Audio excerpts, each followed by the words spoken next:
everyone, and welcome to Bob's Garden. We're here in the Northwest Hills of Connecticut towards the middle of February, and there's snow gardening now. So what's a gardener to do? Well, it's a good time of year. We're getting hopefully closer to spring, and it's a good time to take care of our indoor plants. And one of these, my chores today is to repot this begonia. This begonia is Begonia carolinefolia. It is native to Mexico. It likes it quite warm. You wouldn't want this to get below 50 degrees. And I've had this for many years. So I'm telling you based on my own experience, because in looking at this online, I see a lot of what I would consider misinformation on it. Only based on my own personal experience with this plant. So what I say is based on my experience. So first of all is that this does not take a lot of sun. You do not want to put this in a south window. East or west exposure, morning sun is good. In this room, I don't have a greenhouse, but I have a grow bench with a lot of lights. And this is under some LED grow lights, and it does quite well. Now, one of the things that this plant is when you water it, you should use tepid water. It likes this warm water, and that will help cut down on a lot of problems I saw out there on the internet. So, and that's not mentioned very much. So I take my hand and I run the water until it feels quite warm, and then that's when I water it. Now, this is actually somewhat easy in that when it's thirsty, it's going to let you know right away. And what happens is that the leaves will brown out. So where I have it situated, it's kind of hard for me to clean this up. So from time to time, I'll come out here and get this all cleaned up. You can see a leaf that got kind of fried up here. So we'll just go all the way down onto the stem here and just take that off like that. Now, this has got a very interesting growth habit, and in the wild, this can get up to 5 to 10 feet. Now, when I first got this, it was in an 8-inch pot, and I kept potting it up into this size here. Now, if I pot it up into a larger pot than this, it's just going to get larger. And I don't have room for a 5-foot or a 10-foot plant in here. And plus, they can get really heavy. I saw at a flower show, they were bringing one of these in a huge container, and they were bringing in on a dolly truck. And I do not want to have to lift this up like that. So we're going to borrow from Bonsai. We're going to take this out of here. You can see that the soil really has become compacted and kind of come down. And we're going to repot this, and we're going to put it back into the same pot. This way it's not going to get out of control. So I can have a few floppy leaves in here. I can cut off, get them out of the way.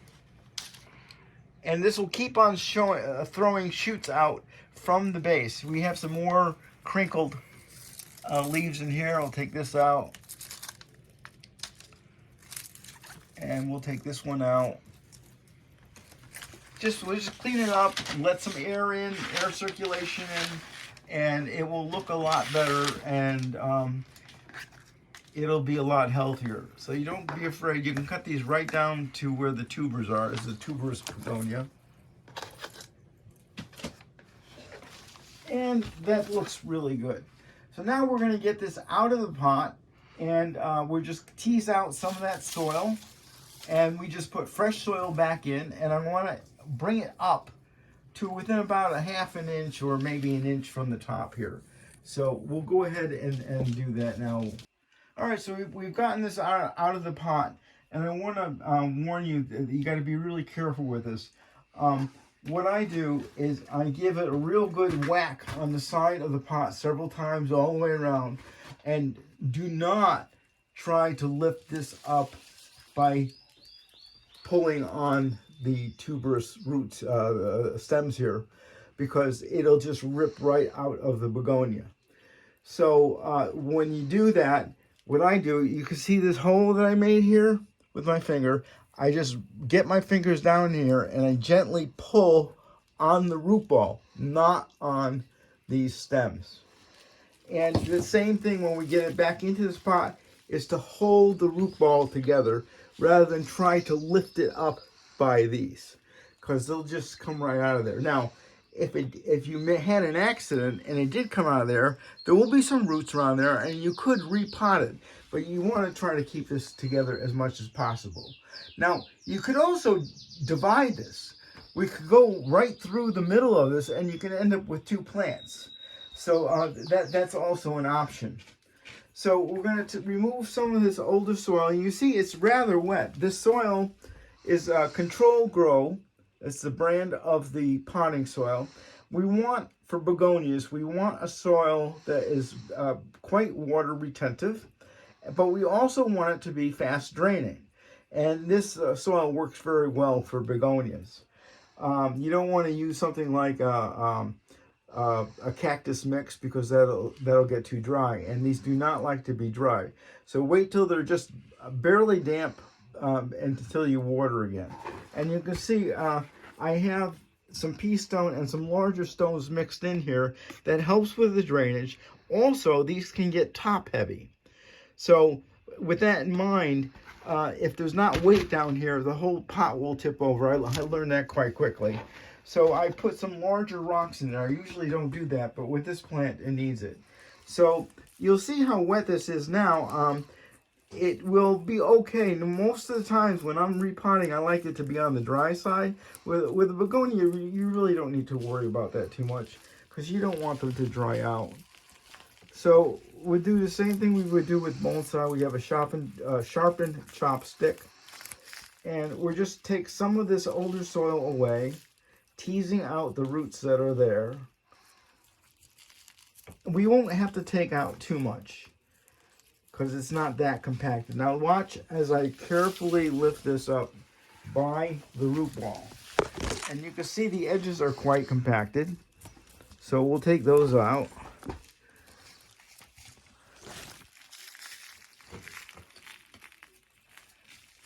And I think that should be quite enough. This probably would only need to be done maybe every 2 to 3 years. I think maybe last time I did this was about 3 years ago. They don't get too overgrown in terms of keeping them in the same pot. So if you want a really large, huge tree, yeah, you can go up to this next size pot and then up above that, and then you'll need a crane to get it around. They get quite heavy. I've also seen some flower shows where they're bringing these in. They'll have maybe 3 or 4 people putting them onto the table. They really get huge. Oh, it gets pink flowers at the. I should have mentioned that. It gets pink flowers at the end of this month, at the end of February, and into late spring. It varies from time to time, and they're quite lovely. They're this a pale pink. They don't have much of an odor to them, but they're quite pretty. And there's no secret into getting them to flower. We give them a shot of fertilizer in the early, around this time of year, and off they go. These do get a winter rest, so do not fertilize this from November through the middle of February. Give it a dose just as March is starting to come up, or maybe the last week in February. We'll be okay. So we've got enough of that soil out, and we'll put some more Control Grow. You can see it's got vermiculite in it, which gives us a lot of soil retention with good drainage. It's also called sponge rock. So we'll put some of this in here. I think that should be more than enough. And we'll test it out. And then I'm going to spray this with some water, because it's really dry. And we don't want this to be totally wet and then have the bottom totally dry, because the bottom will dry out before this does. And this will... All right, so we're going to have this up here.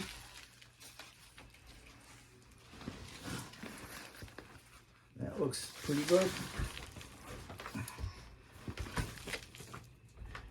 in terms of height. And again, move the root ball, not the stem. Okay. You notice that we did not cut roots like we would in bonsai. We don't need to. There's not enough there to cut. But if it is really compacted, you'll want to separate that out and cut some of the root. And then we'll put a little bit of that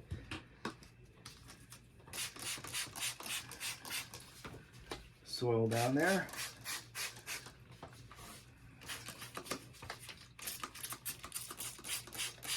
I'm spraying the soil that's at the bottom.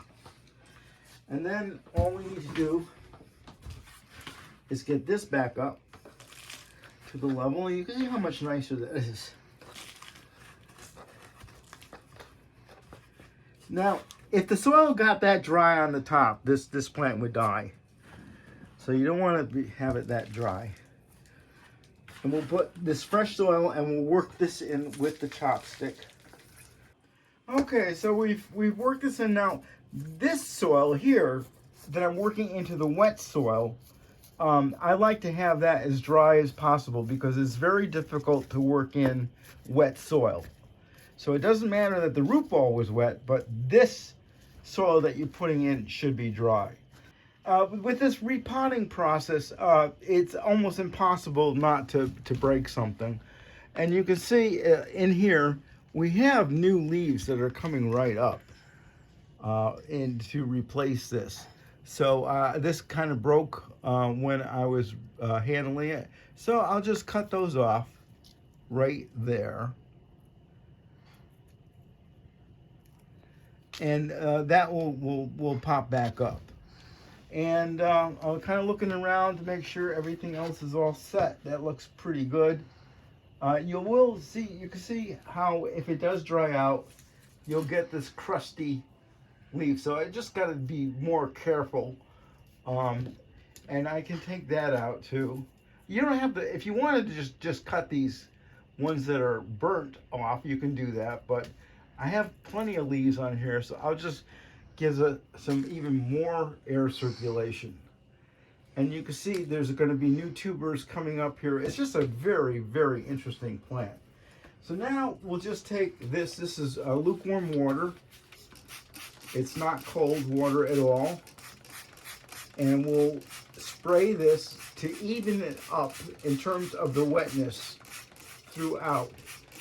Now, if you're repotting and it was dry already, then you could just go ahead and just water the entire thing. But this didn't need water because it was already quite wet. So we just wet the top and that will match up. You can see, make sure that when you do that, it's wet down to a couple inches to where it meets the old soil.